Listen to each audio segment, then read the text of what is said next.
Women have killed cheating. It's over. If you're cheating, stop it. You're headed down the wrong path. Oh, well, see, that's not what you told me.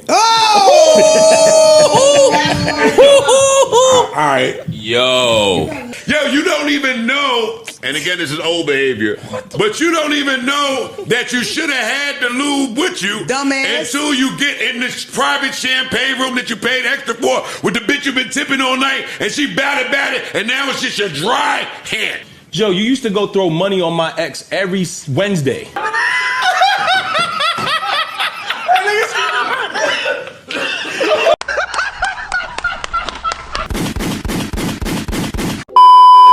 Welcome back and what's good? This is the FuriousRobinson Podcast, and I'm your host, Furious. I'm here to document ego, power, leveraging accountability in media. Hit the like button early, drop a comment for the algorithm, subscribe to the channel. This is a Sick Times media production. You see the planes? Joe Budden is dropping A1 top tier luxury basura on the timeline. I can't hold you, and I mean that respectfully.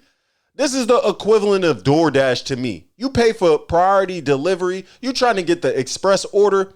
You end up waiting 45 minutes.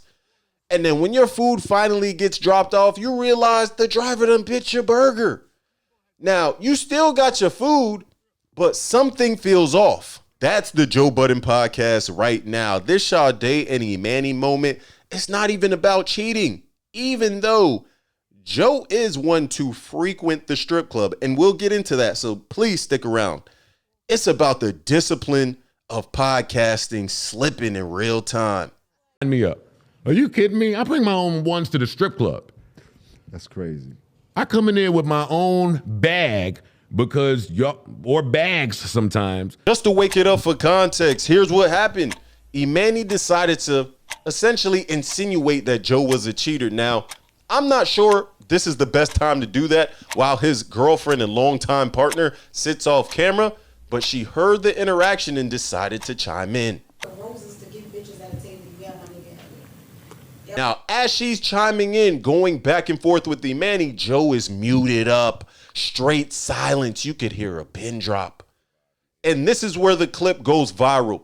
This is where the timeline is split, because most people think, why is your partner even on the podcast enough to even have this background noise, this background conversation? And from the other side of the coin, Joe willingly and willfully jokes about cheating week over week. If it's not from some type of old school strip club story to bring in a travel lube, there's a lot of dynamics in this one that I'm not going to go that deep into. But respectfully, for the grace of this video, this is not it. There's a bigger issue here. So this moment is a signal, not of cheating, not of no relationship drama. I'm not doing all that, but of undisclosed production. Premium podcasting requires structure. So when your real life energy starts to bleed into the podcast in real time, the product is going to suffer. Wait, what you mean? Uh-oh. About what?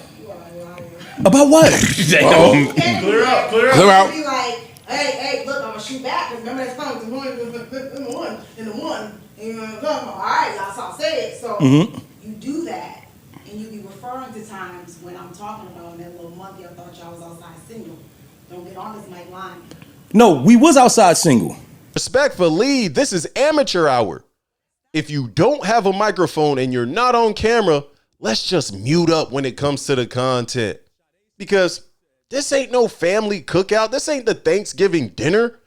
Yo, this is a multi-million-dollar podcast. Or at least I thought so. So when it comes to the background conversations, the real-time tension, what are we doing? This is not the immersion I want from the #1 podcast. Or are we speaking on Joe and Jada? So now in real time, Emanny has to navigate a conversation between Pod Humor, his boss, his boss's partner, and Viral Optics.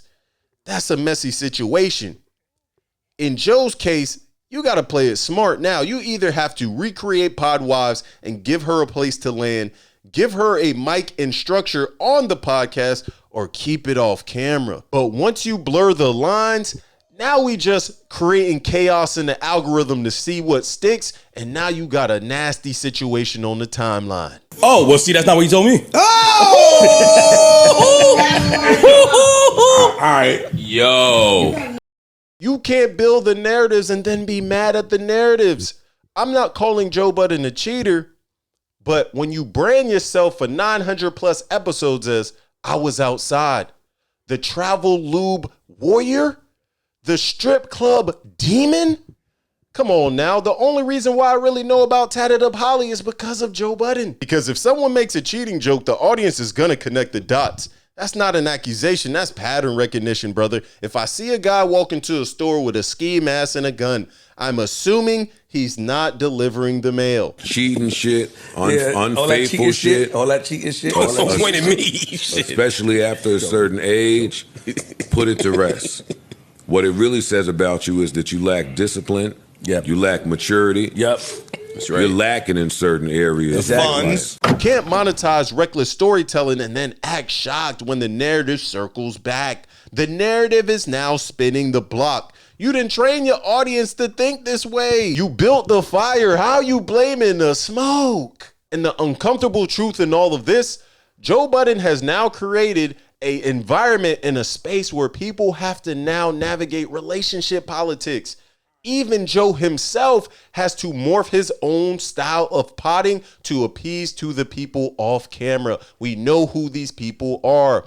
It's tough, and they all have to do it because Emanny got put in a lose-lose situation. If he's combative and he goes back, he's disrespectful. If he bows down and cowers, he's weak.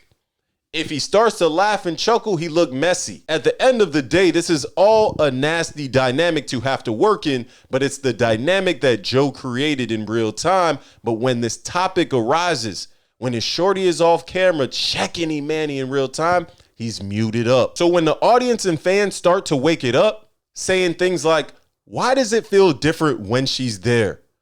Why does she have so many off-the-cuff background conversations and they let them run? What happened to real media? These are the questions being asked. And the crazy part about it is that's brand erosion.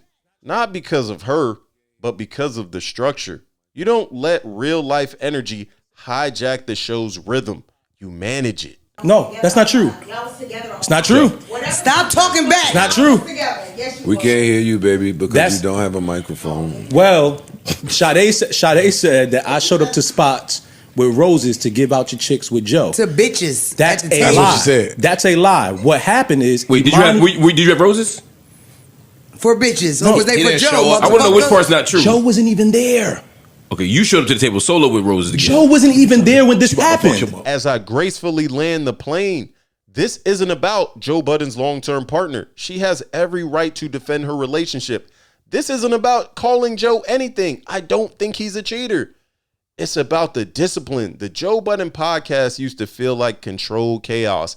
Now it feels like a group chat with lighting. Premium potting requires boundaries. Mic the participants, mute the background, protect the product, or the audience will start ordering somewhere else. You can see it happening in real time. Jump in them comments and let me know what you think. Is Joe Budden heating up for something great? Maybe the Umar interview?